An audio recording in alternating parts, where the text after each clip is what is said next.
अक्सर सियासत को हम शोर शराबे और नारों से समझते हैं, लेकिन आज हम इसे एक अलग नजरिए से देखेंगे।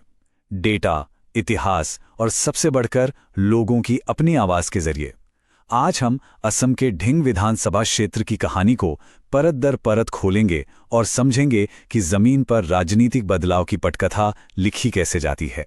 तो चलिए सबसे पहले उस जमीन को समझते हैं जहां ये कहानी आकार ले रही है। ढिंग असम के नगांव जिले का एक हिस्सा। ये एक ऐसी जगह है जहां की जिंदगी, जहां की अर्थव्यवस्था आज भी कोपिली नदी के बहाव और मौसम के मिजाज से तय होती है। तो ढिंगे कैसा? देखिए, ये पूरी तरह से एक देहाती इलाका है। जिंदगी धान की खेती और मजदूरी के इर्द गिर्द घूमती है। कोपली नदी की वजह से बाढ़ यहाँ की एक कड़वी सच्चाई है। और हाँ, यहाँ के मतदाता ज्यादातर अल्पसंख्यक समुदाय से हैं। साक्षरता दर करीब 74% है। ये सारी बातें मिलकर यहाँ की राजनीति को एक खास शक्ल देती हैं।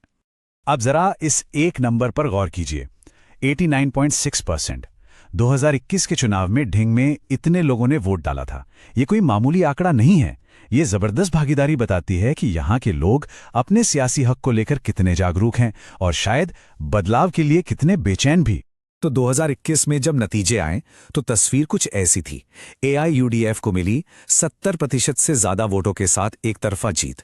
लेकिन सबसे बड़ा झटका, या कहूं कि सबसे बड़ा सवाल, वो था इंडियन नेशनल कांग्रेस यानी INC के कॉलम में लिखा 0। आखिर कांग्रेस जैसी एक राष्ट्रीय पार्टी बैलेट से पूरी तरह गायब कैसे हो गई? अब देखिए, सियासत में इतनी बड़ी उथल-पुथल वो कभी रातों रात नहीं होती। इसकी एक कहानी है, एक सफर है।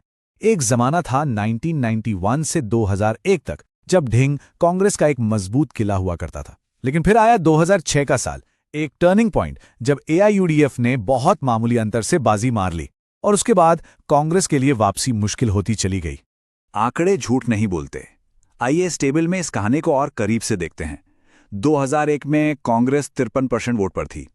फिर 2006 के बाद से देखिए, कांग्रेस का वोट शेयर लगातार गिरता गया और दूसरी तरफ AIUDF की पकड़ मजबूत होती गई। ये एक धीमी लेकिन बहुत साफ तस्वीर है कि कैसे एक पार्टी की जमीन खिसकती चली गई। तो फिर कांग्रेस के 0 वोट का वो राज क्या था? जवाब एक शब्द में है, गठबंधन। 2021 का महाजोत। इस चुनावी समझौते में कांग्रेस ने ये सीट अपने सहयोगी दल AIUDF के लिए छोड़ दी। मतलब कांग्रेस ने वहां अपना उम्मीदवार ही नहीं उतारा। नतीजा, AIUDF की एक तरफा जीत और कांग्रेस का खाता खाली। लेकिन यह सिर्फ गठबंधन की सीट शेयरिंग की कहानी नहीं है। जड़ें इससे कहीं ज्यादा गहरी हैं। असल कहानी 2006 के बाद शुरू हुई, जब कांग्रेस के स्थानीय चेहरे धीरे धीरे सियासी मंजर से गायब होने लगे। एक लीडरशिप वैक्यूम बन गया और जो वोट बैंक कभी कांग्रेस का माना जाता था, वो धीरे धीरे 15 सालों में AIUDF की तरफ शिफ्ट हो गया। लोकतंत्र में अपनी बात रखने का, अपनी पसंद की नुमाइंदगी चुनने का हक हर नागरिक को है। जब लोगों को लगता है कि उनकी आवाज अनसुनी रह जाती है, तो वो नए रास्ते तलाशते हैं। तो अब तक हमने देखा कि क्या हुआ। अब सवाल यह है कि क्यों हुआ। इसका जवाब वोट शेयर या गठबंधन की राजनीति से कहीं ज्यादा गहरा है। इसका जवाब छिपा है लोगों की शिकायतों की गूंज में। वो असल मुद्दे जो किसी भी वोटर के फैसले को तय करते हैं।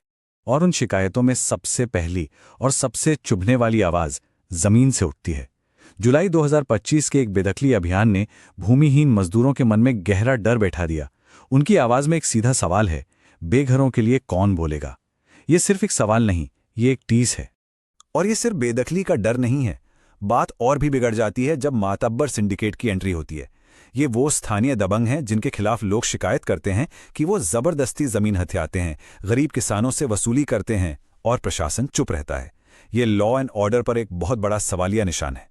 इसके बाद आता है सुरक्षा का सवाल। जब एक समाज ये कहने लगे कि हम सुरक्षित नहीं हैं, तो समझ लीजिए कि भरोसे की डोर कितनी कमजोर हो चुकी है। इलाके में नाबालिगों के साथ हुई हिंसा की कुछ भयानक घटनाओं ने लोगों के मन में असुरक्षा का भाव भर दिया है। और फिर वो आवाज जो इस कृषि प्रधान इलाके की रीढ़ है, किसान की आवाज।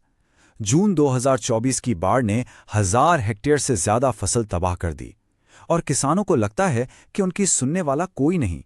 उनका दर्द इस एक लाइन में सिमट जाता है, सरकार किसानों की अनदेखी करती है। तो ये तो हुई बड़ी बड़ी शिकायतें। लेकिन रोजमर्रा की जिंदगी की मुश्किलें भी कम नहीं हैं। पीने का साफ पानी नहीं, सड़कें खस्ता हाल, सेहत की सुविधाएं ना के बराबर।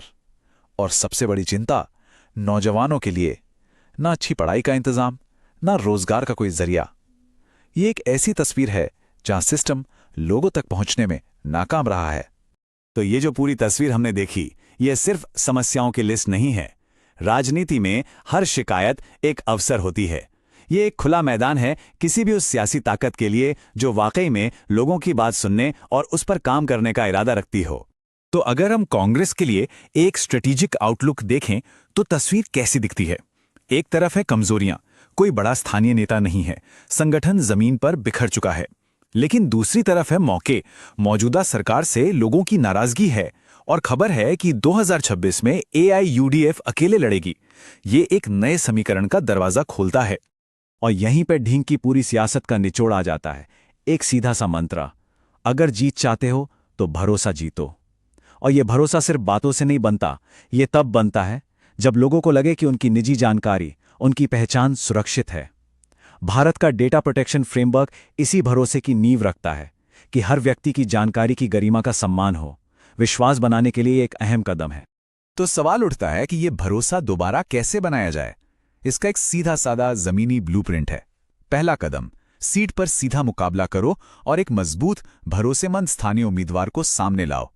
दूसरा, लोगों की शिकायतों को सुनकर ढींग के लिए एक खास मैनिफेस्टो बनाओ। तीसरा, घर घर जाओ, लोगों से मिलो, उनकी सुनो। और आखिर में बूथ लेवल पर अपने संगठन को फिर से जिंदा करो। और इस ब्लूप्रिंट का सबसे अहम हिस्सा वो है उम्मीदवार। कैसा होना चाहिए वो चेहरा? एक धरती का बेटा जिसकी जड़ें यहीं की मिट्टी में हों, जिसकी छवि बेदाग हो और जिसके पास इलाके के विकास के लिए एक सोच हो, एक विजन हो। तो 2026 के लिए बिसात बिछ चुकी है। इस बार खेल के नियम बदल गए हैं। कोई गठबंधन नहीं, ये एक सीधी लड़ाई होगी मौजूदा AIUDF और उस चैलेंजर के बीच जो बिल्कुल शून्य से अपनी कहानी लिखने की कोशिश करेगा। इस चुनाव में पुराने काम और नए वादों का सीधा इम्तिहान होगा। और ये पूरा विश्लेषण हमें एक बुनियादी सवाल पर लाकर खड़ा कर देता है कि सियासत का मकसद क्या है? सिर्फ एक चुनाव जीतना या फिर शासन करने का जनादेश हासिल करना? ढींग की कहानी हमें यही सिखाती है कि असली जीत चुनावी नंबरों में नहीं बल्कि लोगों का भरोसा जीतने में है। अगर आप एक जन केंद्रित नेता बनना चाहते हैं और अपने निर्वाचन क्षेत्र का उत्थान करना चाहते हैं तो blueprintstrategies.ai से mgr@blueprintstrategies.ai पर संपर्क करें या 08042041602 पर कॉल करें। Purpose beyond politics.